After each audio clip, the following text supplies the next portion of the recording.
कोई उन्हें हुस्न की मलिका कहता तो कोई नूरे जिगर।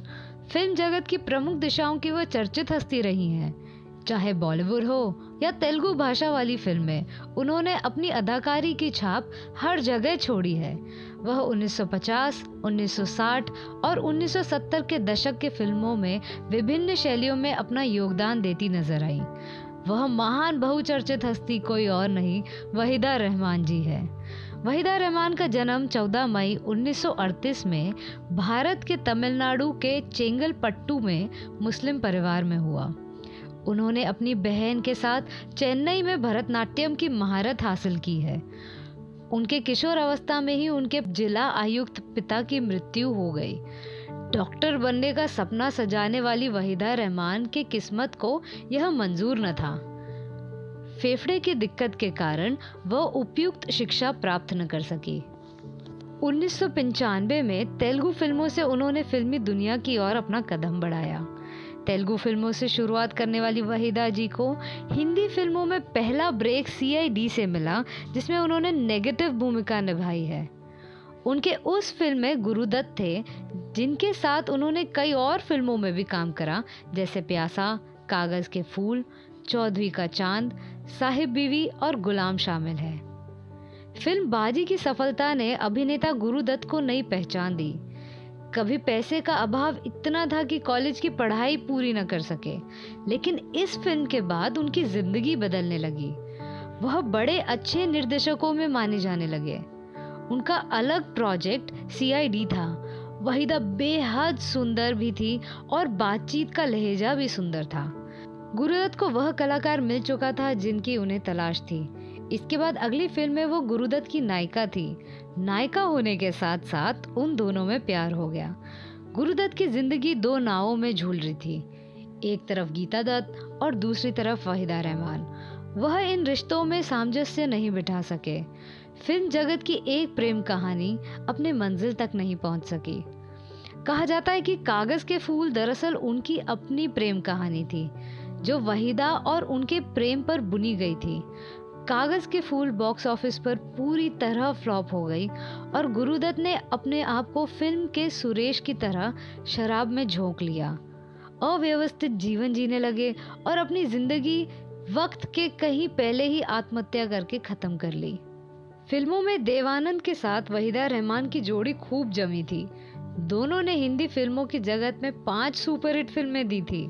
यह फिल्में हैं CID, 16वां साल, काला बाजार, बात एक रात की और गाइड। इसके अलावा दोनों ने 2 और फिल्में करी, जो थी रूप की रानी, चोरों का राजा और प्रेम पुजारी। परंतु दुर्भाग्यवश आलोचकों के सराहना के बावजूद बॉक्स ऑफिस पर दोनों फिल्में फ्लॉप रहीं। फिल्म गाइड में वहीदा रहमान द्वारा अभिनीत चरित्र रोजी और उनके अभिनय को लेकर उस जमाने में काफी सराहाया गया था। रोजी नाम की एक महिला अपने पति को छोड़कर अपने प्रेमी के साथ प्रेम प्रसंग उस समय एक आम भारतीय पारंपरिक परिवार के लिए स्वीकार्य न होने के बावजूद फिल्म का सुपरहिट होना वहीदा और देवानंद के लिए सश्रेष्ठ अभिनय का प्रमाण था। उस समय वहीदा रहमान ने भी माना था कि अगर उसे फिर से गाइड जैसी फिल्म में अभिनय करने का मौका मिलेगा, तब भी वह रोजी जैसे चरित्र को ही निभा पाएंगी।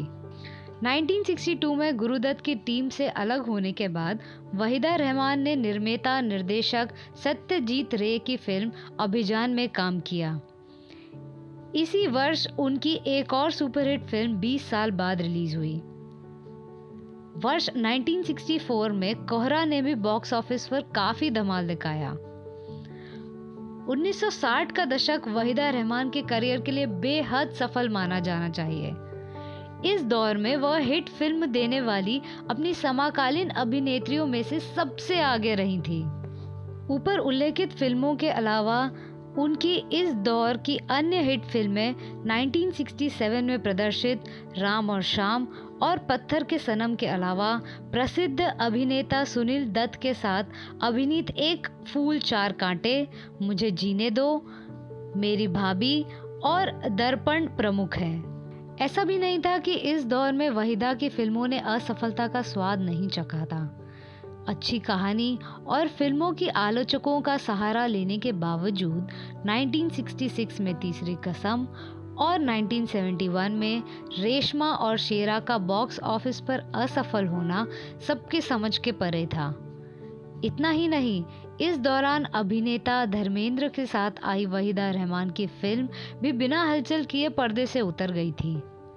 फिर 1974 में वहीदा का उस समय सुपरस्टार रहे अभिनेता राजेश खन्ना के साथ फिल्म खामोशी आई, जो बॉक्स ऑफिस पर बेहद सफल रही।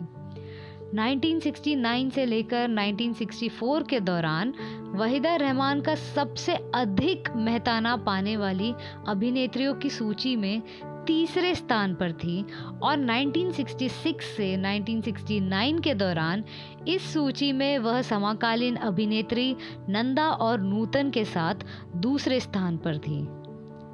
अभिनेत्री नंदा वहीदा की सबसे नज़दीकी दोस्तों में से थी। दोनों ने वर्ष 1960 में प्रदर्शित फिल्म काला बाजार में सह कलाकार की भूमिका निभाई थी। वहीदा ने अपने जीवन में कई उतार चढ़ाव देखे, पर उन्होंने कभी हार नहीं मानी। अपने फिल्मी जीवन में खूब मेहनत करने के कारण ही उनकी फिल्म गाइड को फिल्म फेयर अवार्ड से सम्मानित किया गया। यहाँ से वह अपने करियर के शिखर पर लंबी छलांग लगाना शुरू की। उन्हें नील कमल के लिए भी 1968 में पुरस्कार से सम्मानित किया गया, लेकिन बाद की फिल्मों में उत्कृष्ट अभिनय के बावजूद, जिसमें रेशमा और शेरा के लिए राष्ट्रीय पुरस्कार जीतना शामिल रहा, उनकी फिल्म बॉक्स ऑफिस पर असफल रही। हिंदी फिल्म CID में अपनी पहली उपस्थिति देने के बाद उन्हें प्यासा, 12 o'clock, कागज के फूल, साहिब बीवी और गुलाम, चौधरी का चांद सहित कई सफल फिल्मों में देखा गया। उनकी अन्य उल्लेखनीय फिल्मों में 16वां साल, बात एक रात की, कोहरा, 20 साल बाद, गाइड, मुझे जीने दो, तीसरी कसम, नील कमल और खामोशी शामिल है। अभिनेता और निर्माता निर्देशक गुरुदत्त के विफल प्रेम संबंध और उनकी टीम को छोड़ने के बाद वहीदा रहमान ने 1964 में शगुन नाम की फिल्म की थी। इस फिल्म में उनके सह कलाकार कमलजीत सिंह थे। यह फिल्म तो नहीं चली, परंतु दोनों के दिल मिल गए। फिर 1974 में दोनों ने शादी कर ली और मुंबई छोड़कर बैंगलोर के पास स्थित एक फार्म हाउस को अपना ठिकाना बना लिया। यहाँ गौर करने वाली बात यह है कि कमलजीत सिंह का वास्तविक नाम शशि रेखी था। 1960 के दशक में वो भी फिल्मों में सफलता प्राप्त करने के लिए संघर्ष कर रहे थे, परंतु वह असफल रहे और आखिर में उन्हें बिजनेस की दुनिया में लौटना पड़ा। बैंगलोर के फार्म हाउस में रहने के दौरान उनकी बेटी काशवी रेखी और सोहेल रेखी का जन्म हुआ। वर्ष 2000 के दौरान कमलजीत के बीमार होने की वजह से वहीदा रहमान अपने परिवार के साथ मुंबई लौट गई और मुंबई में बांद्रा बैंडस्टैंड में स्थित साहिल में फिर एक बार अपना बसेरा बना लिया। वैवाहिक जीवन सुखमय रहा, पर 21 नवंबर 2000 को कमलजीत का निधन हो गया। वहीदा रहमान का बेटा सोहेल रेखी MBA करने के बाद एक बहुराष्ट्रीय कंपनी में कार्यरत है, तो वही उनकी बेटी काशवी रेखी एक ज्वेलरी डिजाइनर है। काशवी ने वर्ष 2005 में फिल्म मंगल पांडे में सीक्रेट सुपरवाइजर के साथ फिल्मी दुनिया में कदम रखने का भी प्रयास किया था, परंतु इस फिल्म के बाद वह इंडस्ट्री से अलग ही रही। 70 के दशक के मध्य से मुख्य हीरोइन के रूप में वहीदा का करियर समाप्त हो गया और चरित्र अभिनेत्री के रूप में उन्होंने काम करना शुरू किया। बाद में वह वाटर, दिल्ली 6, रंग दे बसंती में नजर आई। कमल हसन की निर्देशित फिल्म विश्वरूपम 2 में वहीदा रहमान ने एक बार फिर लंबे अंतरकाल के बाद अभिनय किया। दर्शकों ने उन्हें हमेशा सराहा है, उनकी अदाकारी दिल से पसंद की है। दोस्तों, आज के लिए बस इतना ही। अगली बार हम आपसे फिर मुलाकात करेंगे एक नए चेहरे, एक नई कहानी के साथ। तब तक के लिए हमारे चैनल को सब्सक्राइब करना ना भूलें। नमस्कार।